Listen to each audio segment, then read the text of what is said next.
मोजुन को जबरदस्ती वो लिक्विड पिला रहा था। इसे कस के पकड़ो, इसे हिलने मत दो। पर ये तो बहुत स्ट्रॉन्ग है जुआन, चल चल इसे पी। मैं गारंटी देता हूँ कि तुझे बड़ा मजा आएगा। डैम इट, ये कितना जिद्दी है, ये तो पी ही नहीं रहा।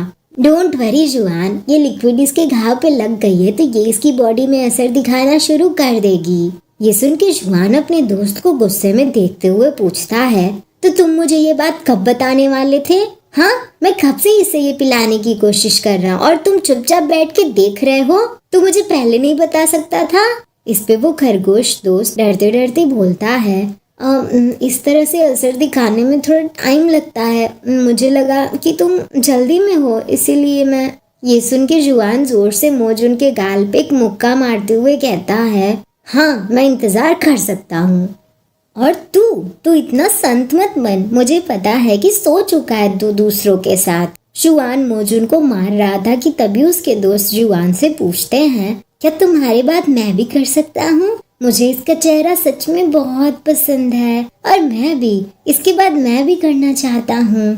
ये सुन के जुआन मोजुन की टी शर्ट फाड़ते हुए कहता है, जब मैं पूरी तरह से सेटिस्फाई हो जाऊंगा तब तुम दोनों की बारी आएगी। मैंने बहुत टाइम तक इस चीज का वेट किया है, मैं खुद को और कंट्रोल नहीं कर सकता। ये बोलते हुए जुआन मोजुन के साथ अपना काम शुरू कर देता है।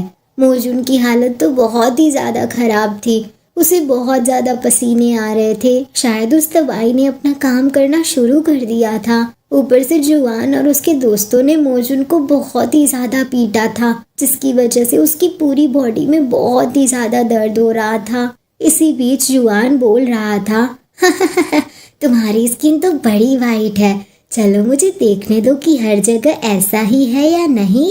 ये कहते हुए जुआन मोजुन की पैंट्स निकाल रहा था। मोजुन की पूरी बॉडी में इतना दर्द हो रहा था कि पूछो ही मत। वो वहां से भागना चाहता था पर उसकी बॉडी इतनी नम हो गई थी कि वो हिल भी नहीं पा रहा था। उसकी आंखों से आंसू निकलने लगते हैं कि ऐसे घटिया लोगों के बीच वो कैसे फंस गया।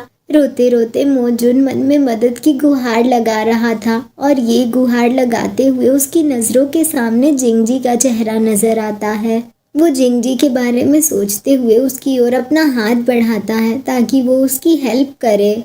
ऐसे टाइम में जिंगजी को याद करते हुए मोजुन खुद से कहता है, मैं उसके बारे में क्यों सोच रहा हूँ?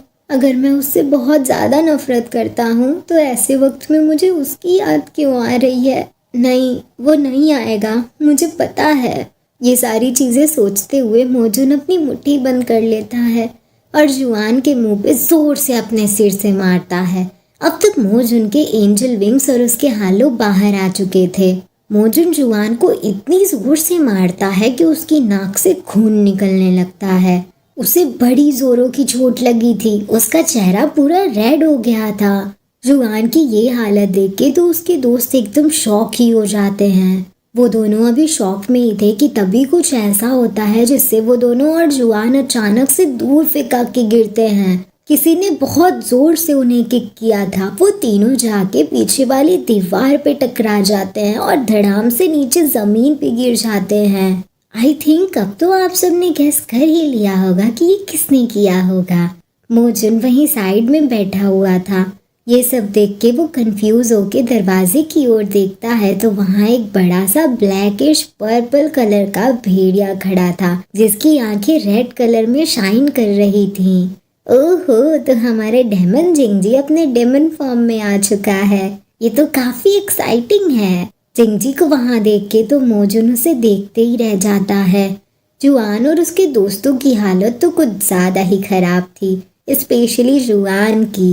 वो तो अब तक बेहोश हो चुका था और इतनी जोर से किक होने के बाद तो तीनों दोस्तों की बॉडी में इतना ज्यादा दर्द हो रहा था कि पूछो ही मत। वहीं मोजुन एक क्यूट पपी की तरह वहीं साइड में बैठ के जिंगजी को अपनी ओर आते हुए देख रहा था। जिंगजी मोजुन के पास जाता है और तुरंत उसे अपनी गोद में उठा लेता है। उसके इस एक्शन से तो एक पल के लिए मोजुन भी कंफ्यूज हो जाता है, पर फिर वो इन सारे थॉट्स को साइड करता है और बड़े ही प्यार से अपने सिर को जिंगजी के सीने पे रख लेता है। उसका दिल तो जोरों से धड़क रहा था। चलो गाइस, फाइनली जिंगजी की एंट्री हो ही गई और वो मोजुन को यहाँ से ले जा रहा है। पर जिंगजी का ट्रांसफॉर्मेशन तो बड़ा ही अच्छा था। थोड़ी देर बाद हम देखते हैं कि जिंगजी मोजुन को अपनी कार में लेके जाता है और अच्छे से उसकी घाव को क्लीन करके बैंडेज लगा देता है। ये सब करने के बाद वो जा रहा था, तभी मोजुन उसे रोकते हुए कहता है, मत जाओ। मोजुन ने जिंगजी को रोक तो लिया था, पर उसे खुद ही नहीं समझ आ रहा था कि वो ये सब क्यों कर रहा है, वो जिंगजी को क्यों रोक रहा है। पर फिर भी वो जिंगजी को रोकते हुए बोलता है, मुझे छोड़ के मत जाओ। ये बोलते हुए मोजुन बहुत ही ज़्यादा एंग्शियस लग रहा था।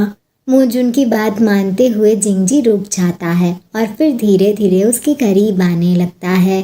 मोजुन तो बहुत ही ज़्यादा ब्लश कर रहा था, उसके गाल पूरी तरह से लाल हो गए थे। वो ब्लश करते हुए जिंगजी को देखते हुए मन में सोच रहा था, इसकी स्मेल मुझे काम कर रही है, ये मुझे शांति दे रही है। क्या ये उस दवाई की वजह से हो रहा है जो उन लोगों ने मुझे पिलाई थी, या फिर इस माहौल की वजह से ऐसा हो रहा है। ये सारी चीज़ें सोचते हुए मोजुन जिंगजी को किस कर रहा था। फिर वो जिंगजी को बताता है, दर्द हो रहा है, तुम्हारे दांत मुझे चुभ रहे हैं। ये बोल के वो तुरंत जिंगजी को हक कर लेता है। जिंगजी भी मोजुन को अपनी बाहों में ले लेता है। मोजुन मन में सोच रहा था, आज मुझे इसे हक करने का बहुत ज़्यादा मन हो रहा है, मुझे बहुत अच्छा फील हो रहा है। शायद ये उस दवाई की वजह से है, पर मुझे इसकी परवाह नहीं है, मुझे ये चाहिए। ये सब सोचते हुए मोजुन ब्लश करते हुए धीरे से जिंगजी से कहता है, मुझे हक करो।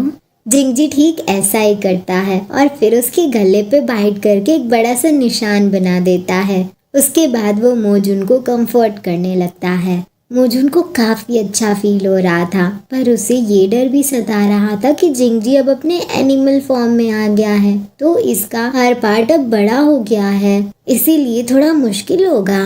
उसके बाद वो दोनों साथ में क्वालिटी टाइम स्पेंड करने लगते हैं। गाइस, ये स्टोरी अभी यहीं तक अपडेट हुई है, तो नेक्स्ट पार्ट आपको तब देखने को मिलेगा जब ऑथर इस स्टोरी का नेक्स्ट पार्ट अपलोड करेंगे।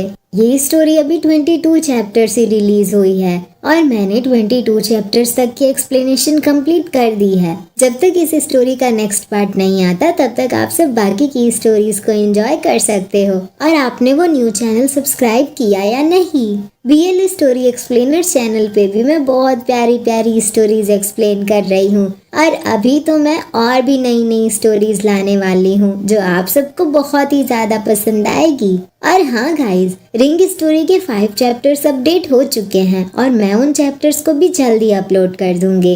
रिंग स्टोरी का सीजन 1 खत्म हो चुका है। टोटल 105 चैप्टर्स हैं जिनमें मैंने 100 चैप्टर्स ऑलरेडी एक्सप्लेन कर दिए हैं।